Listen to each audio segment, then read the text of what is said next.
मेरा नाम अहाना है। बेटा, तुम हमारी बात सुनती क्यों नहीं हो? हमारी बात मानती क्यों नहीं हो? देखो, लड़कियां इस तरह रात को आधी आधी रात तक घर से बाहर नहीं रहती, ऐसे पार्टियां नहीं करती।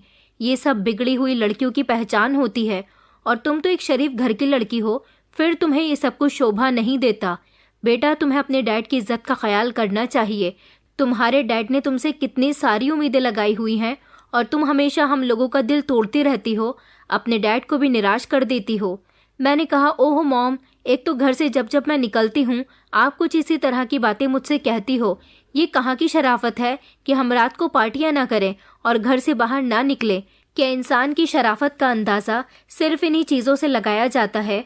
मेरी मॉम ने कहा कि बेटा, तुम बात को समझती क्यों नहीं हो? देखो, इस समय शहर का माहौल बहुत ख़राब है। तुम नहीं जानती कि जवान लड़कियों की इज्जत बहुत नाजुक होती है। मैंने कहा, मॉम, मैं बातें सुन सुनकर जवान हो चुकी हूँ। आपको कितनी बार बताऊं कि मुझे ये सब कुछ करना बहुत अच्छा लगता है। मैं आपकी इकलौती बेटी हूँ और जो कुछ भी है वो मेरा ही तो है। आप लोग इतना घबराते क्यों हो? मुझे मेरी जिंदगी खुलकर जीने क्यों नहीं देते? मॉम ने उदास चेहरा बनाते हुए कहा कि अहाना, तुम नहीं मानोगी। मैंने कहा, मॉम, मैं नहीं मानूंगी। आज मेरे दोस्तों के साथ नाइट पार्टी है और मैं क्लब में जाकर ही रहूंगी। हम जैसे बड़े लोगों को ये सारी बातें शोभा नहीं देती कि हम घर में रुकें और अपने परिवार के साथ टाइम स्पेंड करें, बल्कि हम जैसे बड़े लोगों का दिन भी बाहर गुजरता है और रात भी। सो चलिए मॉम, आप इतना परेशान मत होइए, मैं जल्दी ही घर वापस आ जाऊंगी। मैंने मॉम के गालों पर एक किस किया और उनको एक छोटा सा हक करते हुए ड्राइवर के साथ गाड़ी में बैठकर क्लब आ गई थी।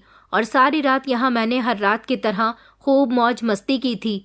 एक बिगड़ी हुई घमंडी और अमीर पिता की लाडली बेटी थी। मेरे डैड मुझसे बहुत प्यार करते थे। मैं जिस चीज़ पर हाथ रख दिया करती थी वो चीज़ मेरी हो जाया करती थी। बचपन से ही मेरी हर गलती को सराहा गया था।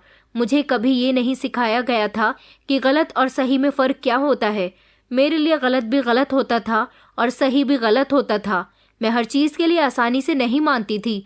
जो काम मुझे करना होता था मैं उसे कर गुजरती थी, और अगर मेरे काम में कोई रुकावट डालने की कोशिश करता तो उसका अंजाम भी अच्छा नहीं होता था। हमारे घर में जितने भी नौकर थे वो मुझसे बहुत डरते थे, क्योंकि मैं नौकरों के हाथों का कुछ भी नहीं खाती थी। मेरे घर वाले बहुत नरम दिल के लोग थे जो छोटे मोटे गरीब लोगों को नौकरी पर रख लिया करते थे। मैं एक ऐसी इंसान थी जिसकी सोच हाई लेवल की थी। मुझे छोटे मोटे नौकर पसंद नहीं थे, इसलिए मैं अपने मॉम डैड को बोलती थी कि आपको ऐसे गरीब लोगों को हमारे घर में काम करने के लिए नौकरी नहीं देनी चाहिए, बल्कि आप वेल मैनर्ड और प्रोफेशनल टाइप जैसे लोगों को जॉब पर रखा करें। और खाना बनाने के लिए भी मुझे अच्छे शेफ की ज़रूरत होती थी। मुझे ऐसे गरीब लोगों के हाथों का खाना बिल्कुल भी पसंद नहीं आता था। मेरे कपड़े धोने के लिए भी एक बहुत बड़ी ड्राई क्लीन कंपनी के वर्कर्स आते थे, और कभी छोटे मोटे और सस्ती चीज़ों पर तो मैंने अपनी नज़र भी नहीं डाली थी। लेकिन वही मेरे मॉम डैड की पुरानी सोच हमेशा बीच में आ जाती थी। वो गरीब, लाचार, बेबस लोगों को हमारे घर में नौकरी पर रख लिया करते थे। मैं चाहती थी कि हमारे यहाँ के नौकर भी हमारे जैसे ही हाई लेवल के दिखने चाहिए, लेकिन जिनको मेरे मॉम डैड उनकी मजबूरी सुनकर नौकरी पर रख लिया करते थे वो लोग गंदे मेले कुचेले कपड़ों में हमारे बंगले में काम करने के लिए आ जाते थे। ये बात मुझे बहुत नागवार गुजरती थी। फिर मैं किसी से कुछ भी नहीं कहती थी, बल्कि ऐसे लोगों को फौरन ही अपने घर से निकल जाने का कह दिया करती थी। मॉम डैड कहते थे कि बेटा, ये सब तुम बिल्कुल भी अच्छा नहीं कर रही हो, हमें गरीबों के साथ ऐसा सुलूक नहीं करना चाहिए। मगर मेरा मानना था कि ऐसे लोगों के लिए बहुत सारी नौकरियां हैं, इन्हें हमारे ही घर में आने की क्या ज़रूरत है। मेरे डैड लाखों करोड़ों के बिजनेस के मालिक थे और अनफॉर्चुनेटली ये सब कुछ मेरा था। मैं अपने डैड की दौलत पर बहुत घमंड किया करती थी। शायद उन लोगों के लाड प्यार ने मुझे बिगाड़ दिया था, क्योंकि बचपन से उन्होंने इकलौती बेटी कर करके मुझे अपने सर पर चढ़ा लिया था और मेरी हर ख्वाहिश को पूरी किया था। यही वजह थी कि मुझे अपनी बातें मनवाने की और अपनी ख्वाहिशें पूरी करवाने की आदत हो गई थी। अगर कहीं भी मेरी मर्जी नहीं चलती तो वो काम नहीं हुआ करता था। मेरे घर वाले सिर्फ मुझे किसी भी गलत काम के लिए टोक सकते थे, मगर रोक नहीं सकते थे। रुकती मैं अपनी मर्जी से थी। फिलहाल जिंदगी बहुत मौज मस्ती के साथ गुजर रही थी, क्योंकि मैंने एक बहुत बड़ी यूनिवर्सिटी से पढ़ाई की थी, जो शहर की सबसे महंगी और बड़ी यूनिवर्सिटी थी। मुझे बाहर पढ़ने लिखने का कोई शौक नहीं था और ऐसा मेरे पेरेंट्स भी नहीं चाहते थे। अगर मैं अब्रॉड जाती तो उनकी नज़रों से दूर हो जाती, और ऐसा वो हरगिज़ भी नहीं होने देते। मेरे डैड को हमेशा मेरी सेफ्टी की फिक्र रहती थी, इसलिए उन्होंने मेरे लिए 2 गार्ड्स रखे हुए थे। एक मेरे लेफ्ट हैंड पर होता था तो दूसरा राइट हैंड पर खड़ा होता था, जो दोनों मेरा हुक्म मानते थे। लेट नाइट पार्टीज करना, दोस्तों के साथ ट्रिप पर जाना, ड्रिंक करना, खुद ड्राइविंग करना, अपनी सेफ्टी ना करना, जंक फूड खाना, घर में देर से आना, अपनी मर्जी के मुताबिक घर से किसी भी टाइम निकल जाना और अपने दोस्तों के साथ हर वो गलत काम करना जो एक बिगड़ा हुआ इंसान करता है, मैं ये सब कुछ किया करती थी। और मेरी इन्हीं हरकतों से मेरे पेरेंट्स बहुत तंग आ गए थे। मैं अपनी सेफ्टी नहीं रखती थी, इसलिए तो डैड ने मेरे लिए गार्ड्स रखे थे ताकि वो मेरा ध्यान रख सके, और सबसे बढ़कर तो ये कि मुझे गरीब लोगों से दूर रख सके, क्योंकि अगर कोई भी गरीब भिखारी या गंदे कपड़ों वाला इंसान मेरे सामने आ जाता था तो मुझे बहुत उलझन होती थी। मैं ऐसे लोगों से घिन महसूस करती थी। अगर मेरी गाड़ी के सामने कोई भिखारी आ जाता, भले ही कोई बच्चा ही क्यों ना हो, और उसने मेरी गाड़ी को टच भी कर लिया तो मैं उस गाड़ी को चेंज कर लिया करती थी और वो गाड़ी अपने घर के किसी भी नौकर को गिफ्ट कर दिया करती थी। मेरी इन फिजूल खर्ची से मेरे पेरेंट्स बहुत तंग आ चुके थे। डैड ने हर बार मुझसे यही कहा था कि बेटा देखो, हमने कभी तुम पर किसी तरह की कोई पाबंदी नहीं लगाई है। डैड कहते थे, आज मैं जिंदा हूँ, कल नहीं रहा तो तुम्हारा और तुम्हारी मम्मी का क्या होगा, इसलिए तुम्हें फिजूल खर्ची नहीं करनी चाहिए। बुरा समय आते हुए समय नहीं लगता, हमें अपने बुरे समय की तैयारी करके रखनी चाहिए ताकि बुरा समय आने पर हमें किसी मुश्किल का सामना न करना पड़े। मैं अपने मॉम डैड के ऐसे सांस्कृतिक और पारंपरिक लेक्चर से बहुत तंग आ चुकी थी। वो लोग बोलते रहते थे और मैं उनकी बातों को एक कान से सुनकर दूसरे कान को निकाल दिया करती थी। काफ़ी टाइम हो गया। मेरे मॉम डैड ने मुझे हर तरह से सुधारने की कोशिश कर ली थी, लेकिन मैं सुधरने वालों में से नहीं थी। जो मैंने ठान लिया वो मैं करके रहती थी। एक दिन मेरे पेरेंट्स को जोश चढ़ा कि वो मेरी शादी करवाना चाहते हैं। उन्हें लगा कि मैं शादी के बाद सुधर जाऊंगी, मेरी शादी हो जाएगी, मैं अपने पति की सेवा करूंगी, एक टिपिकल हाउसवाइफ की तरह रसोई संभालूंगी, सास ससुर की सेवा करूंगी। लेकिन मेरे ख्याल ऐसे नहीं थे। जब मैंने सुना कि मेरे घर वाले मेरी शादी करना चाहते हैं तो मैंने उनको पहले ही वार्न कर दिया था कि आप लोग अगर मेरी शादी करना चाहते हैं तो आप मेरे डिमांड्स भी जानते ही होंगे। नहीं जानते तो मैं आपको अपनी डिमांड्स के साथ साथ टर्म्स और कंडीशंस भी बता देती हूँ। हम लोग करोड़पति लोग हैं। मैं चाहती हूँ कि मेरी जहाँ शादी हो वो अरबपति लोग हों, मतलब हमसे भी ऊंचे हों। लड़का इकलौता होना चाहिए। मुझे देवर जेठ और नंद बिल्कुल भी पसंद नहीं है। उन लोगों को शायद मैं हैंडल नहीं कर पाऊंगी। लड़के के पेरेंट्स मुझ पर किसी तरह की कोई रोक टोक ना करें और हस्बैंड सिर्फ मुझसे प्यार करे, मेरी खुशियों का ख्याल रखे, मेरे सारे शौक पूरे करे, बल्कि मेरा जैसा ही बन जाए। और कुछ कंडीशन आप लोगों के लिए भी हैं। मुझे अपनी शादी में कुछ ब्रांडेड डिज़ाइनर और एकदम सिलेक्टेड चाहिए। सब कुछ हटके होना चाहिए। मेरी शादी किसी फिल्म स्टार जैसी होनी चाहिए। मेरी बात सुनकर मेरी मॉम ने कहा कि बेटा, तुम्हारी शादी बिल्कुल ऐसे ही होगी। हम तुम्हारी शादी में कोई कमी नहीं छोड़ेंगे। तुम्हारे लिए ससुराल भी अच्छा देखेंगे, लेकिन तुम जो अपने ससुराल वालों के प्रति शर्त रख रही हो वो बिल्कुल भी ठीक नहीं है। यहाँ हम तुम्हारे नखरे उठा रहे हैं। ज़रूरी नहीं कि तुम्हें ससुराल भी ऐसा ही मिले। तो मैंने हंसकर कह दिया कि ठीक है, फिर मैं कुंवारी ही ठीक हूँ। मुझे ज़रूरत नहीं ससुराल जाने की। मैं शादी नहीं करूँगी। मेरी इस बात पर मेरे पेरेंट्स के पास मुझे देने के लिए कोई भी जवाब नहीं होता था। मेरी बदतमीजियाँ अब उन लोगों के साथ भी बढ़ती जा रही थी, क्योंकि मैं घर में उनको बिल्कुल भी टाइम नहीं देती थी। घर में रुकती ही बहुत कम थी। उन्हें हमेशा मेरी फिक्र लगी रहती थी। वो दोनों रात रात भर जागकर मेरा इंतज़ार किया करते थे। जैसे ही मैं घर आती तो उनसे कोई बात नहीं करती थी, क्योंकि उन लोगों को अपना इंतज़ार करते हुए देखना मुझे बिल्कुल भी पसंद नहीं था। इस तरह से मेरे कंफर्ट के साथ छेड़छाड़ होती थी। ये सब देखकर मेरे पेरेंट्स भी मेरे साथ सख्ती से बात किया करते थे और मैं उनको उनकी सख्ती का जवाब बदतमीज़ी से दिया करती थी। जब एक दिन माँ ने मेरे साथ गुस्से में बात की और कहा कि अहाना, आखिर तुमने इस घर को क्या समझ रखा है? जब मुंह उठाए चली जाती हो, जब मन किया घर से निकल जाती हो। हम तुम्हारे पेरेंट्स हैं, तुम में इतनी तमीज़ नहीं कि हमसे परमिशन भी ले लो। तो मैंने उनको करारा जवाब दिया कि आप लोग भी तो जो चाहे वो करते हो। कभी आप लोगों ने तो अपनी बेटी से कोई परमिशन नहीं ली, और वैसे भी ये घर मेरा है मॉम, आपका नहीं। मॉम कहने लगी कि ये तुम मुझसे किस लैंग्वेज में बात कर रही हो अहाना? मैंने माँ से कहा कि आप भी मेरे साथ सोच समझकर बात किया कीजिए। आप जानती हैं कि आपकी बेटी का नेचर कैसा है, फिर भी आप लोगों को मेरे ऊपर पाबंदियां लगाने का बहुत शौक है। ये कहकर मैं उनको आंखें दिखाते हुए अपने कमरे में आ गई थी। मेरी इन बातों का मेरी मॉम के ऊपर क्या असर हुआ था ये तो मैं नहीं जानती थी, लेकिन फिर मेरी जिंदगी में ऐसा मोड़ आ गया जिसने मेरी जिंदगी के नए सफर को शुरू कर दिया था।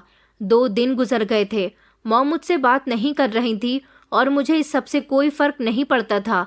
हाँ, लेकिन डैड ने कहा था कि तुमने जो अपनी मॉम के साथ बदतमीजी की है वो बिल्कुल भी ठीक नहीं थी। डैड ने गुस्से में मेरे बॉडीगार्ड्स को नौकरी से निकाल दिया था। हालांकि इस सब से भी मुझे कोई फर्क नहीं पड़ा था। फिर उस दिन जब मैं अपनी फ्रेंड्स के साथ शॉपिंग करने के लिए जा रही थी, मैं मॉल के अंदर दाखिल होने ही वाली थी जब एक भिखारी मेरे सामने पैसे मांगने के लिए आया। उसका हुलिया देखकर मैंने उसी समय उसको गुस्से में एक जोरदार ठोकर मार दी और कहा कि तुम्हें भीख मांगते हुए शर्म नहीं आती? हाथ पैर बिल्कुल सही सलामत है, फिर भी भीख मांग रहे हो। वो हैरान होकर मुझे देखने लगा और कहने लगा कि शर्म तो तुम्हें करनी चाहिए, घमंडी लड़की जिसे अपने आगे कोई भी दिखाई नहीं देता। मैंने कहा, तुम्हारी ये जुर्रत, तुम मेरे साथ बदतमीजी करो। मैंने अपने बॉडीगार्ड वीरू को आवाज लगाई। पीछे पलटकर देखा तो याद आया कि मुझे तो अपने बॉडीगार्ड्स की आदत हो गई है। बॉडीगार्ड्स को तो डैड ने नौकरी से निकाल दिया। उस भिखारी की तो हिम्मत इतनी ज्यादा बढ़ती जा रही थी कि वो मुझे बद्दुआ देने लगा।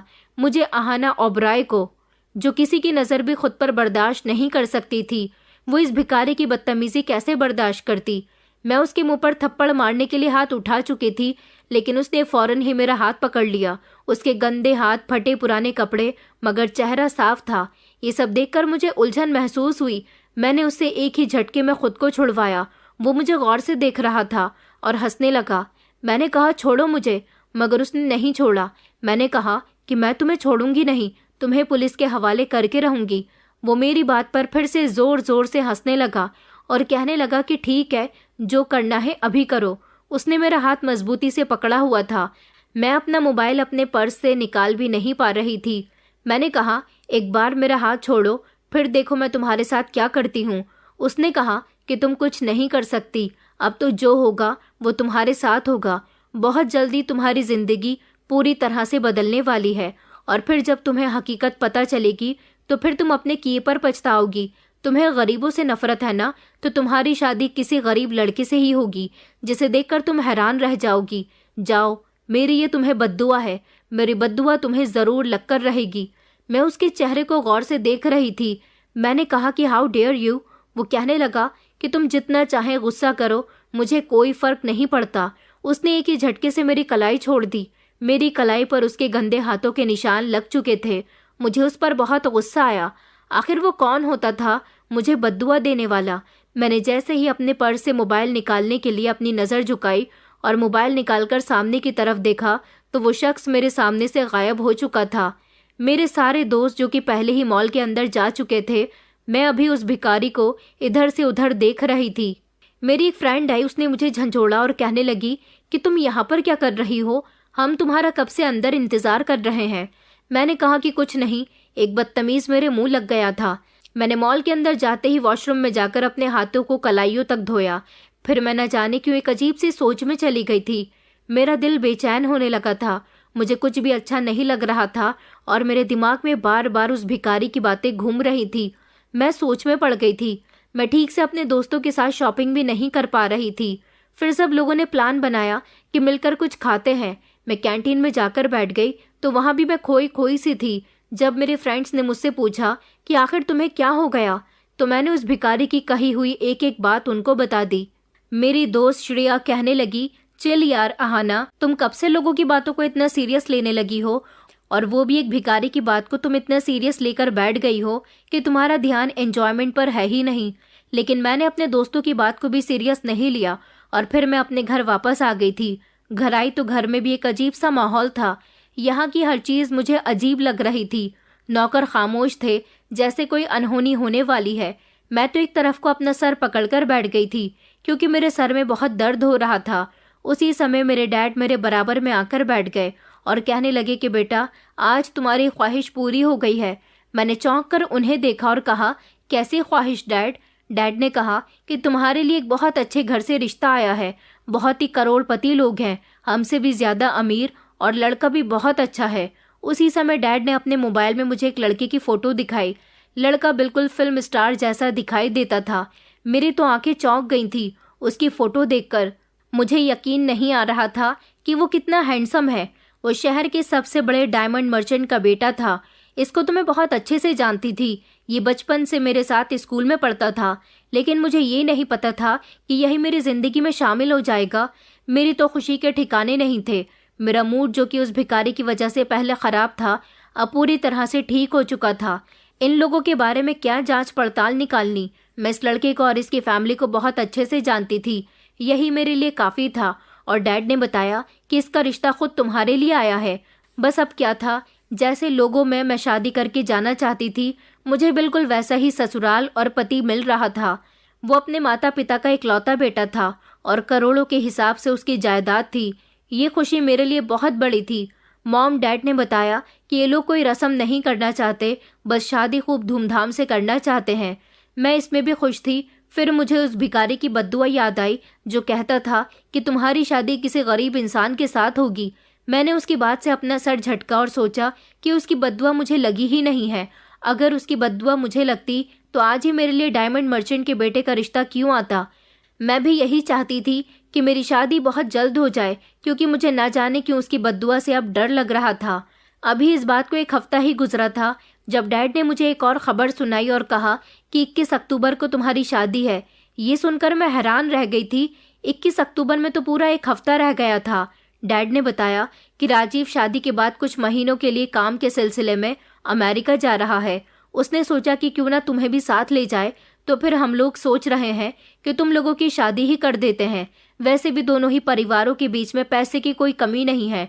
शादी खूब धूमधाम से होगी। मैंने इस मामले में कुछ नहीं कहा। मैं खुश थी कि चलो अच्छा है, कल मुझे अपना रिश्ता लगने की खुशी मिली तो आज 1 हफ्ते बाद शादी की भी खुशी मिल गई थी। मैं राजीव के साथ शादी के सपने देखने लगी थी और उस भिखारी के बारे में सोचने लगी जिसने मुझे बद्दुआ दी थी। वो दोबारा से मुझे कहीं नजर नहीं आया। मैं उसकी तलाश में थी क्योंकि उसे सज़ा दिलवाना चाहती थी। मेरे लिए ये 1 हफ्ता बहुत कम था। आखिरकार मेरी अपनी शादी थी और मुझे अपनी शादी के लिए ढेर सारी शॉपिंग करनी थी। मैं हर रोज़ शॉपिंग करने के लिए घर से बाहर निकलती थी, लेकिन मुझे वो भिखारी कहीं नहीं मिला। मेरी शादी बहुत धूमधाम से होने जा रही थी। अपनी शादी के लिए कुछ मैं अपनी पसंद का खरीद रही थी। कोई ऐसी वैसी शादी नहीं थी। शहर के बहुत बड़े बिजनेसमैन की बेटी की शादी थी। मेरी शादी का दिन भी आ गया था।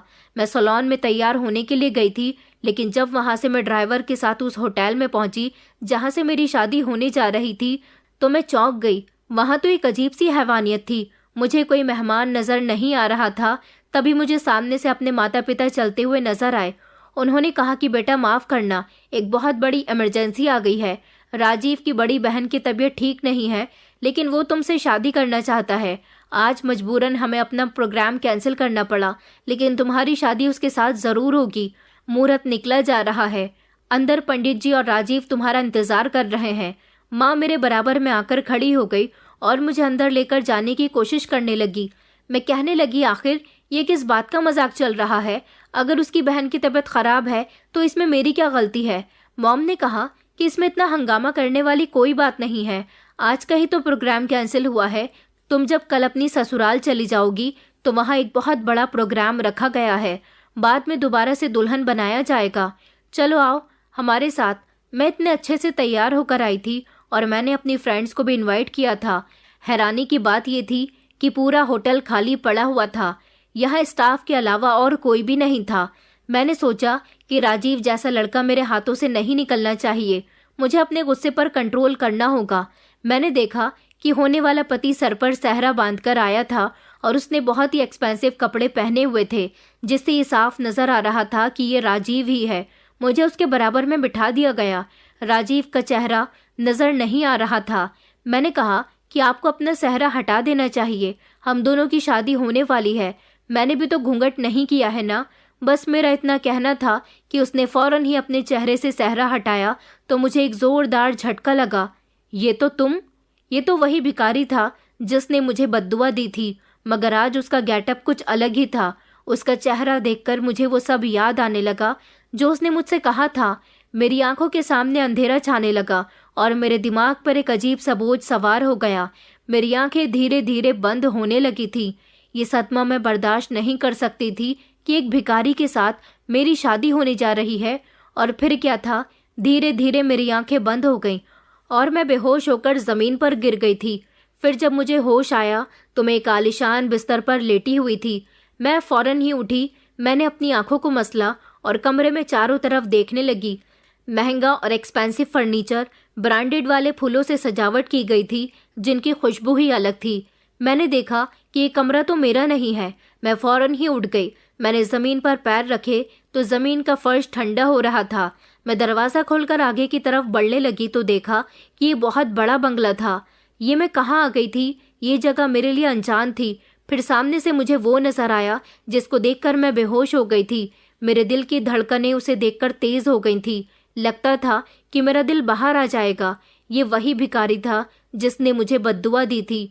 न जाने क्यों मुझे ऐसा लगता था कि मेरे साथ कुछ भी ठीक नहीं हुआ। उसने कहा कि वेलकम होम मैडम जी। मैंने गौर से उसके चेहरे की तरफ देखा जहां मुझे शातिराना मुस्कुराहट साफ नजर आ रही थी। इस घर में हर तरफ मुझे नौकर दिखाई दे रहे थे। उसे देखकर मेरी आंखें हैरानी से फैल चुकी थी। वही भिखारी मेरे सामने हाथ बांधकर खड़ा हुआ था। उसके चेहरे पर एक अजीब सा सुकून और मुस्कुराहट थी जो मैं पहले भी देख चुकी थी। इसे देखकर ही तो मैं बेहोश हुई थी। मैं एक कदम पीछे हटी। तुम यहाँ क्या कर रहे हो? मेरी आवाज़ निकल रही थी। वो थोड़ा आगे बढ़ा और फिर कहने लगा कि ये मेरा घर है। उसके कहे हुए शब्दों ने जैसे शीशा पिघलाकर मेरे कानों में डाल दिया हो। मैंने कहा, क्या ऐसा कैसे हो सकता है? उसने कहा, क्यों नहीं हो सकता? मैंने तुमसे कहा था ना कि तुम्हारी शादी किसी गरीब इंसान के साथ होगी। देखो आज तुम्हारी आंखों के सामने वही इंसान खड़ा है, लेकिन फिर भी ये सब कुछ मेरा है और तुम्हारी शादी अब मेरे साथ हो चुकी है। मैंने अपने कानों को हाथ लगाया और कहा कि नहीं, मेरी शादी तो डायमंड मर्चेंट के बेटे राजीव के साथ होने जा रही थी। मेरी बात पर वो जोर जोर से हंसने लगा और कहने लगा कि मैं उससे भी ज्यादा अमीर हूँ। मेरे लिए कुछ भी मुश्किल नहीं है। चुटकियों में तुम्हें तुम्हारे घर से उठवा लिया, तुम्हारे साथ शादी कर ली। इससे ज्यादा और क्या सबूत चाहिए तुम्हें मेरी अमीरी का? मैंने कहा कि नहीं, ऐसा नहीं हो सकता। तुम्हारी शादी मेरे साथ नहीं हो सकती। उसने कहा कि अगर तुम्हें यकीन नहीं आता तो तुम अपने आप को आईने में देख सकती हो। आईने में? मैंने खुद से सवाल किया। मैं झट से आईना तलाश करने लगी। जब एक दीवार पर मुझे शीशा लगा हुआ नजर आया तो मैं फौरन ही वहां पर गई। मैंने देखा कि मेरे गले में मंगलसूत्र और मेरी मांग में लाल रंग का सिंदूर भरा हुआ था। मैं गुस्से से भड़क उठी थी। इसका मतलब कि इस इंसान के साथ मेरी शादी हो चुकी है, लेकिन मेरी कुछ भी समझ नहीं आ रहा था। आज ये इंसान वो नहीं लग रहा था जिसको मैंने उस दिन देखा था। उसने कहा कि मैं जानता हूँ कि तुम्हारा रिएक्शन खुद को देखने के बाद कुछ ऐसा ही होगा। देखो, मैं तुम्हें नहीं रोकूंगा, तुम तो खुद यहाँ से जाना चाहोगी। उसकी ये बात मेरे अंदर गुस्से की आग में बदल गई थी। मैंने सख्ती से सामने रखी टेबल पर हाथ मारते हुए कहा, आखिर कौन हो तुम और ये सब कुछ तुमने मेरे साथ क्यों किया? वो कहने लगा कि मैं भिखारी नहीं हूँ। वो मेरे करीब आकर मेरी आंखों में आंखें डालकर कह रहा था कि तुमने मेरा हुलिया देखकर मुझे जज कर लिया, लेकिन सच्चाई वही है जो अब तुम्हारे सामने है। ये कैसे हो सकता था? ये इंसान मेरा पति बन गया था जिसको मैं भिखारी समझ रही थी और इसको मैंने धुतकार दिया था। ये तो एक बहुत अमीर आदमी था। मुझे ऐसा लग रहा था जैसे मैंने अपनी जिंदगी में एक बहुत बड़ी नासमझी कर दी है। मैंने कहा, तो तुमने मेरे साथ झूठ बोला। वो हंसा। उसकी हंसी में एक अजीब सा सुकून था, जैसे वो मेरी बेचैनी को समझ रहा हो। वो पहले से ही जानता था कि मेरी यह हालत होने वाली है। उसने कहा कि मैंने तुम्हारे साथ कोई झूठ नहीं बोला, तुम्हें तुम्हारी हकीकत दिखाई है। मैंने उलझन और गुस्से से उसकी तरफ देखा। मुझे यकीन था कि मैं जितना भी तड़प लूं, लेकिन हकीकत से इनकार नहीं कर पाऊंगी। अब मैं उसकी पत्नी बन चुकी हूँ। मैं बहुत लाचार हो चुकी थी। मैं लोगों को सिर्फ उनके कपड़ों से जांचने लगी थी।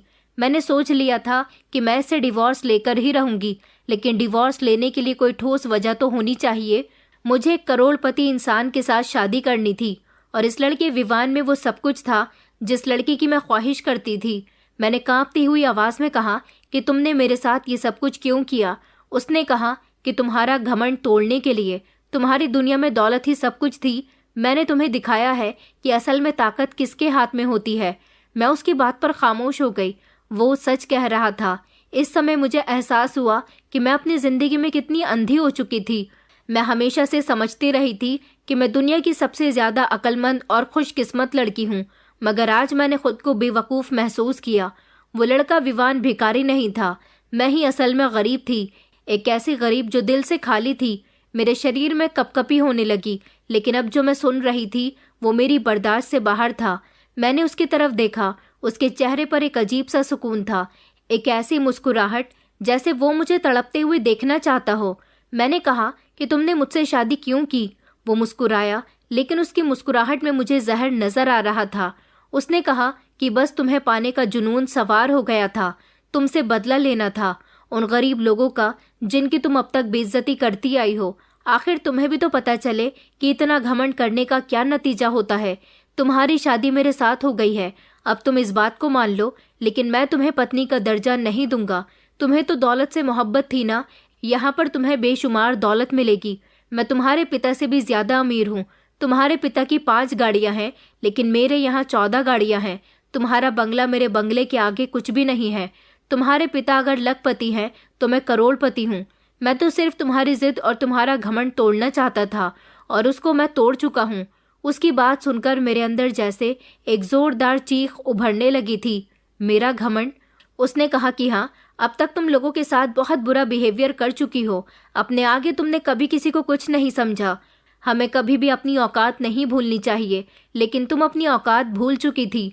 तुम्हें सीधे रास्ते पर लाना मेरे लिए बहुत ज़रूरी हो चुका था। तुमने मुझे जिस भेस में उस दिन देखा था, मैं उस भेस में कभी कभी आ जाता हूँ ताकि मैं गरीब लोगों की तकलीफ को महसूस कर सकूँ। मैं इस तरह से उन गरीबों की मदद कर देता हूँ। भीख मांगकर जो पैसे मुझे मिलते हैं वो मैं उन्हीं को वापस कर देता हूँ। हम लोगों के पास जब दौलतें आ जाती हैं तो हम गरीबों की तकलीफ का अंदाज़ा लगाना भूल जाते हैं। मेरी वजह से कभी किसी को तकलीफ ना पहुँचे, और एक अमीर इंसान होते हुए भी अगर कभी मुझ पर बुरा वक्त आए और मुझे ये सब कुछ करना पड़े तो मुझे किसी तरह की कोई शर्मिंदगी महसूस ना हो, इसलिए मैं ये सब कुछ करता था। मगर उस दिन मेरा सामना तुमसे हुआ तो मैंने देखा कि तुम्हारे अंदर तो घमंड कूट कूट कर भरा हुआ है, और ये घमंड किसी और चीज़ का नहीं बल्कि अपने पिता की दौलत का है। तो मैंने सोचा कि क्यों ना इस घमंड को तोड़ दिया जाए। ये मैं कैसी सिचुएशन में फंस गई थी। मैं ना तो भाग सकती थी और ना ही लड़ सकती थी। मैंने कहा, और मेरे पेरेंट्स, उन्होंने तो कहा था कि वो मेरी शादी किसी दूसरे लड़के के साथ करवा रहे हैं। उन्होंने मुझे तुम्हारे साथ इतनी आसानी से कैसे भेज दिया? वो फिर से हंसा और कहने लगा कि तुम्हें तो दौलत की ताकत का अंदाज़ा बहुत अच्छे से होगा, तो बस फिर तुम अंदाज़ा लगा लो कि मैं किस तरह से तुम्हें तुम्हारे घर से यहाँ लेकर आया हूँ। उसकी बात सुनकर मेरी आंखों से आंसू गिरने लगे। उसने कहा कि देखो, मैं जानता हूँ कि सच्चाई जानने के बाद तुम्हें मैं अच्छा नहीं लगूंगा, लेकिन मेरी दौलत तुम्हें बहुत अच्छी लगेगी, तो तुम आराम से यहाँ पर रह सकती हो। मेरी दौलत इस्तेमाल करो, तुम मेरी पत्नी बन गई हो। ये सब कुछ मेरे साथ साथ तुम्हारा भी है। तुम्हारे लिए सिर्फ दौलत ज़रूरी है ना? तुमने हमेशा अपना फ़ायदा देखा, तो तुम्हें अब यहाँ तुम्हारा फ़ायदा ही मिलेगा। भरपूर दौलत मिलेगी और भरपूर ऐशो आराम मिलेगा। मगर याद रखना कि तुम कभी मुझसे मोहब्बत हासिल नहीं कर सकोगी, क्योंकि तुम्हें रिश्तों की कदर नहीं है। ये कहकर वो वहाँ से चला गया था और मैं रोने लगी थी। आखिर मेरे साथ ये सब कुछ क्या हो गया? वो मेरे साथ किसी तरह की कोई ज़बरदस्ती नहीं कर रहा था, लेकिन यहाँ इस घर में लाने के बाद उसने मुझे अपनी कैद में रख लिया था। उसका कहना था कि तुम यहाँ से जाना चाहती हो तो जा सकती हो, लेकिन मैं कभी तुम्हें अपने रिश्ते से आज़ाद नहीं करूँगा। अब मेरे पास रोने के अलावा और कुछ भी नहीं था। मैंने देखा था कि इस बंगले में हर कोई उसकी इज्जत करता था, हर कोई उसके हुक्म पर सर झुका दिया करता था, लेकिन वो उनके साथ सख्ती से पेश नहीं आता था। फिर मुझे याद आया कि एक वक्त था जब मैं अपने घर के नौकरों के साथ बहुत बुरा बिहेव करती थी। वो अपने घर के नौकरों से हुक्म देने के बजाय रिक्वेस्ट करता था और उनसे नरमी से बात करता था। वो अपने किरदार से लोगों के दिल में अपनी जगह बना चुका था। मुझे सबसे ज़्यादा हैरानी तब हुई थी जब मैंने महसूस किया कि उसने कभी भी दौलत को अहमियत नहीं दी। मैं उसकी पत्नी थी, मगर उसने कभी भी मुझ पर अपना हक जताने की कोशिश नहीं की थी। वो मुझे मजबूर कर सकता था, मगर उसने कभी ऐसा नहीं किया। मैं उसके साथ रहने पर मजबूर हो गई थी, मगर उसने कभी ये नहीं कहा कि मैं उसे एक्सेप्ट करूं। मैं उसके घर में रहती थी, उसकी हर एक हरकत पर नज़र रखती थी, लेकिन उसने कभी मुझे नज़र उठाकर भी नहीं देखा। मुझे उसके साथ रहते हुए इसी तरह से 2 महीने गुजर गए थे, लेकिन ना जाने क्यों मेरे अंदर कुछ कुछ होने लगा था। ऐसा लगता था जैसे मेरे अंदर कुछ बदलने लगा है। मैंने चाहा कि मैं खुद को इस एहसास से दूर कर लूं, उसकी इतनी फिक्र ना करूं, उसको इतना देखा ना करूं, मगर ना जाने क्यों मुझे ऐसा लगता था जैसे मुझे उससे मोहब्बत होने लगी है। मगर मैं ऐसे इंसान से मोहब्बत कैसे कर सकती थी जिसने मेरी जिंदगी की सबसे बड़ी जंग मेरे खिलाफ लड़ी थी। मगर हकीकत ये थी कि जब वो मेरे करीब होता तो मेरी सांसें तेज हो जाती थी, और जब वो दूर हो जाता था तो मैं उसकी गैर मौजूदगी घर में महसूस कर सकती थी। मुझे तो वो बहुत अच्छा लगने लगा था। मैं नौकरों के साथ उसके घर में रहकर बिल्कुल उसकी ही तरह पेश आती थी, और मुझे अच्छा लगता था उनके साथ अच्छा बिहेव करके। मुझे अपना वो समय भी याद आया करता था जब मैंने अपनी ज़िंदगी का काफ़ी हिस्सा अपने बिगड़े हुए दोस्तों के साथ गुजार दिया। अब मुझे अपने माता पिता की याद आया करती थी तो मैं जल्दी से उनसे मिल नहीं सकती थी। मैं वहाँ जाती थी, लेकिन ना जाने क्यों मेरा वहाँ पर मन नहीं लगता था। मेरा मन करता था कि मैं वापस विवान के घर में आ जाऊं। उसे देखना, उसकी बात करने का तरीका, उसके हंसने बोलने का स्टाइल, ये सब कुछ मेरे अंदर उसके लिए मोहब्बत पैदा कर रहा था। कुछ दिन गुजरे तो विवान ने कुछ कागजात मेरे सामने रख दिए। वो मेरी आंखों में देख रहा था। उसकी नज़रें सुकूनमंद थीं। उसने मुझसे कहा कि ये रहे डिवोर्स के पेपर्स, तुम इन पर साइन कर दो। मैंने इन पर साइन कर दिया है। ये ज़बरदस्ती का रिश्ता यहीं ख़त्म होता है और तुम अब यहाँ से जा सकती हो। मैंने तुम्हें अपनी कैद से आज़ाद कर दिया। उसके शब्द ऐसे थे जैसे उसे कोई फ़र्क ही नहीं पड़ता इस बात से, लेकिन ना जाने क्यों मुझे बहुत फ़र्क पड़ रहा था। मुझे ऐसा लगता था जैसे मेरा दिल किसी ने मुट्ठी में भर लिया है। आज मेरी आंखों से खुद ही आंसू निकलने लगे थे और मैंने अपने इन आंसुओं को बड़ी मुश्किल से कंट्रोल किया। मैंने धीमे से शब्दों में कहा कि इतनी आसानी से। मेरी आवाज़ जैसे अजनबी लग रही थी। वो मुस्कुराया और कहने लगा कि हाँ, इतनी आसानी से। मैंने कभी तुम्हें मजबूर नहीं किया शादी करने के लिए। देखो, मैंने तुम्हारे अंदर काफ़ी सारे बदलाव महसूस किए हैं। तुम्हारा नेचर अच्छा हो गया। तुम्हें देखकर कोई भी नहीं कह सकता कि तुम वही घमंडी लड़की हो जो गरीब लोगों से नफरत किया करती थी, फिजूल खर्ची किया करती थी, अपने माता पिता के साथ बदतमीजी किया करती थी। आज तुम्हारे पास वो सब कुछ है जो तुम्हें चाहिए था, तो तुमने इसे इस्तेमाल क्यों नहीं किया? एक दिन भी तुमने मेरी दौलत का फ़ायदा नहीं उठाया। अब सब कुछ तुम्हारे हाथ में है। तुम जैसे चाहे इसे चला सकती हो, जैसे चाहे इसे इस्तेमाल कर सकती हो। आखिर तुमने ऐसा क्यों नहीं किया? विवान की बात सुनकर मेरी आंखों में जो आंसू भरे पड़े थे वो बाहर निकल कर आ गए। मैं फूट फूट कर रोने लगी। मैंने कहा, क्योंकि मुझे रिश्तों की कदर हो गई है, लोगों की कदर करनी आ गई है। मुझे लगता था कि इस दुनिया में दौलत ही सब कुछ है, मगर अब पता चला कि रिश्ते भी बहुत ज़्यादा इम्पॉर्टेंट होते हैं। मुझे अपने माता पिता की याद आती है। उनसे मिलने के लिए जाती हूँ, थोड़ी देर उनके साथ रहती हूँ और फिर वापस यहाँ पर आ जाती हूँ। और फिर तुम। इस पर मैं खामोश हो गई थी। विवान ने कहा कि आगे बताओ, क्या कहना चाहती हो? मैंने कहा कि मुझे तुम्हारे इस घर में रहना अच्छा लगता है। हाँ, तुम मुझ पर ध्यान नहीं देते। मैं तुम्हारी पत्नी होकर भी तुम्हारे लिए एक अनजान इंसान हूँ।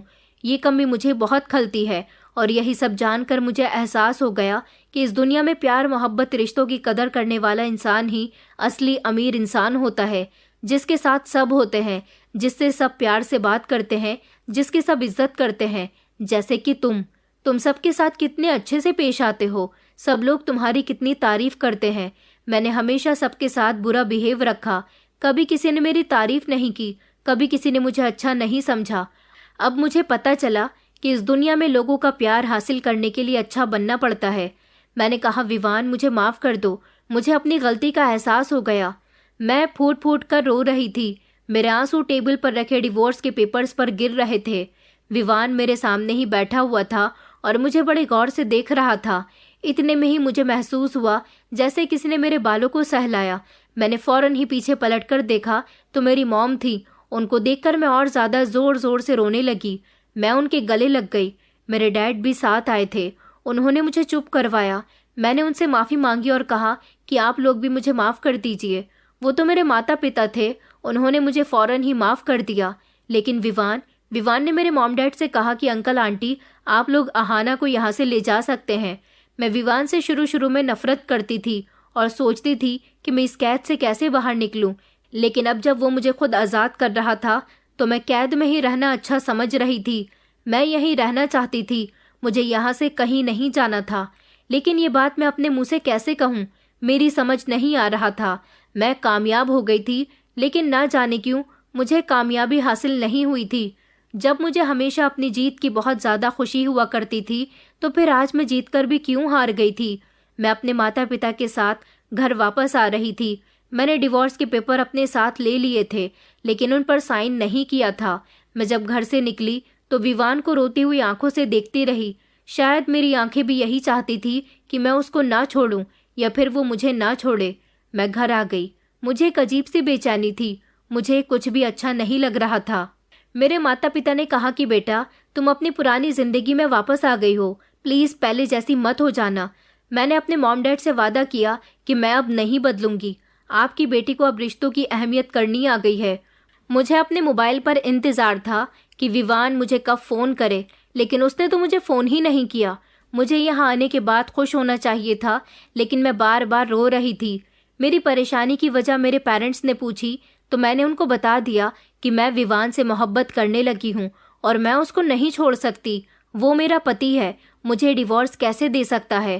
पहले तो उसने खुद ही मेरे साथ शादी कर ली ज़बरदस्ती से, और अब अपनी मर्जी से ही मुझे छोड़ रहा है। क्या हर बार उसकी ही मर्जी चलेगी? मेरी बात पर मेरे मॉम डैड हंसने लगे और उनको हंसता हुआ देखकर मैं हैरान रह गई थी कि आज उनकी बेटी इतनी बड़ी परेशानी से गुजर रही है और वो लोग हंस रहे हैं। मेरे मॉम डैड ने कहा कि बेटा, दरअसल हम लोगों ने तुम्हें सुधारने के लिए ये प्लान बनाया था। दरअसल तुम्हारी बदतमीजियां दिन ब दिन बढ़ती चली जा रही थी और तुम्हारी डिमांड्स भी। क्या तुम जानती हो कि विवान कौन है? मैंने नहीं में सर हिलाया तो डैड ने मुझे बताया कि बेटा, ये विवान तुम्हारा बचपन का दोस्त विभू है, जो तुम्हारे स्कूल में पढ़ा करता था, अमित अंकल का बेटा। तुम अमित अंकल को नहीं जानती? मेरे पुराने दोस्त। जब तुम 5th क्लास में थी तब तक विवान तुम्हारे साथ पढ़ा था, लेकिन फिर विवान के पेरेंट्स उसे लेकर अमेरिका चले गए।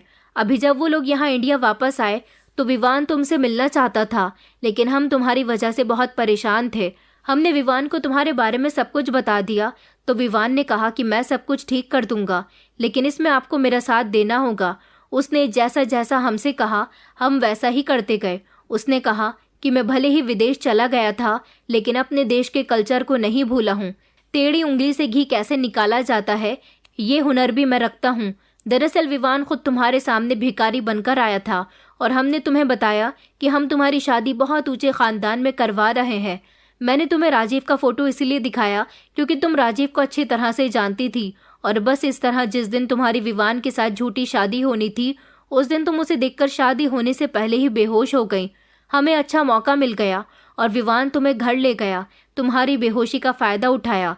नौकरानी ने तुम्हारे माथे पर सिंदूर लगा दिया और गले में मंगलसूत्र भी डाल दिया।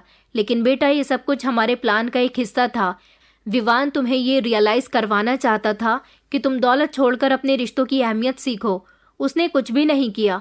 अपने घर ले जाने के बाद उसका नेचर जैसे अपने घर के लोगों के साथ था, वो सिर्फ वैसे ही नॉर्मली अपने घर में रहता रहा और तुम खुद ब खुद ठीक हो गई। हम मानते हैं कि ये हमारी परवरिश का नतीजा है जो तुम इतनी जिद्दी और घमंडी हो गई थी, क्योंकि इंसान जैसे माहौल में रहता है, जो देखता है वही सब कुछ सीखता है। अगर तुम्हारे बचपन में हमने तुम्हें ये सब कुछ सिखाया होता तो शायद आज तुम भी विवान के जैसे ही होती। उसके पेरेंट्स ने भी हमारा बहुत साथ दिया इस सब में। वो लोग अपने घर में कई दिनों तक तुम्हारी वजह से नहीं रहे। विवान ने फैसला किया कि तुम्हारे अंदर काफ़ी बदलाव आ चुका है, इसलिए उसने इस किस्से को ख़त्म कर दिया। और तुम रोना बंद करो बेटा, ये डिवोर्स पेपर्स तो नकली हैं। जब तुम्हारी विवान के साथ शादी ही नहीं हुई तो डिवोर्स किस बात की? मॉम डैड की बात सुनकर तो मेरे होश उड़ गए थे कि मेरे पीठ पीछे ये लोग इतना सब कुछ कर चुके थे और मुझे भनक तक नहीं हुई थी। लेकिन कहीं ना कहीं मुझे खुशी हुई थी और अफसोस भी हुआ था कि काश मेरी शादी विवान से हो ही जाती। मेरे पेरेंट्स ने कहा कि तुम्हें परेशान होने की ज़रूरत नहीं है। विवान के पेरेंट्स का कहना है कि अगर तुम विवान के साथ रहना चाहती हो तो वो खुशी खुशी तुम्हें अपने घर की बहू बनाने के लिए तैयार हैं। डैड की बात सुनकर मैं बहुत खुश हुई थी। मैंने सवाल किया कि क्या विवान मुझे एक्सेप्ट करेगा। मॉम कहने लगी, अब ये तो तुम्हें डिसाइड करना है बेटा, तुम जाओ और उसका दिल जीत लो। बस अब सारी सच्चाई मुझे पता चल गई थी। मुझे सुधारने में, मुझे सीधी राह दिखाने में विवान का पूरा पूरा हाथ था। मैं अपना सामान लेकर वापस उसके घर चली गई और कहने लगी कि मैं तुम्हें छोड़ने वाली नहीं हूँ, अब तुम जो चाहे वो कर लो। वो तो अपना सर पकड़कर बैठ गया और कहने लगा, यार मैं मजाक कर रहा था। वो तुम्हारे पेरेंट्स ने मुझे ये सब कुछ करने के लिए कहा था, तुम्हें सुधारने के लिए। देखो, मैं तुम्हें लाइफ टाइम अपने पास नहीं रख सकता। मेरी तुम्हारे साथ शादी नहीं हुई है। तुम्हारे घर वालों ने तुम्हें सब कुछ सच तो बता दिया है ना? मैंने कहा हाँ, मैं वो नहीं मानती जो मेरे पेरेंट्स ने मुझे बताया, मैं वो मान रही हूँ जो मुझे पता है। तुमने मेरे साथ शादी की थी ना। विवान कंफ्यूज हो गया। तभी उसके पेरेंट्स आ गए और उन्होंने कहा कि बेटा, आज तुम्हारे सामने तुम्हारी दोस्त खड़ी हुई है, इसे प्रपोज कर दो और इससे शादी कर लो। हमने इसका हाथ तुम्हारे लिए इसके पेरेंट्स से मांग लिया है। मैंने विवान की आंखों में देखा और कहा कि बस बहुत हुई तुम्हारी एक्टिंग। अब बताओ, मुझे अपनी जिंदगी में शामिल करोगे या नहीं? मुझे पत्नी बनने का हक दोगे या नहीं? अगर अब की बार तुमने कुछ भी किया तो मुझसे बुरा कोई नहीं होगा। विवान हंसने लगा और अपना सर खुजाने लगा। कहने लगा कि हाँ, क्यों नहीं दूंगा। एक बार तुमसे खूब धूमधाम से शादी तो कर लूं। आखिरकार मुझे तुम्हारी ख्वाहिश पूरी करनी है। खूब सारा जेवर, खूब महंगे कपड़े और वीआईपी लोगों की तरह शादी। मैं उसकी बात पर हंसने लगी और मैंने कहा कि मुझे ये सब कुछ नहीं चाहिए, मुझे सिर्फ तुम्हारा साथ चाहिए। और फिर क्या था, हमारी मोहब्बत इस तरह से कामयाब हो गई। हम दोनों एक दूसरे को मिल गए। मैं भी सीधे रास्ते पर आ गई और मैंने लोगों की इज्जत करना सीख लिया। अपने घर जाकर मैंने अपने घर के नौकरों से भी माफ़ी मांगी थी और अब तक मैं जितने भी लोगों का दिल दुखा चुकी थी, ऊपर वाले से प्रार्थना है कि वो लोग भी मुझे माफ़ कर दें। दोस्तों, उम्मीद करती हूँ आपको हमारी कहानी पसंद आई होगी। कहानी पसंद आई है तो वीडियो को लाइक करें, चैनल पर नए हैं तो चैनल को सब्सक्राइब करें और हाँ, नोटिफिकेशन बेल को ज़रूर दबाएं ताकि अगली अपडेट सबसे पहले आपको मिले।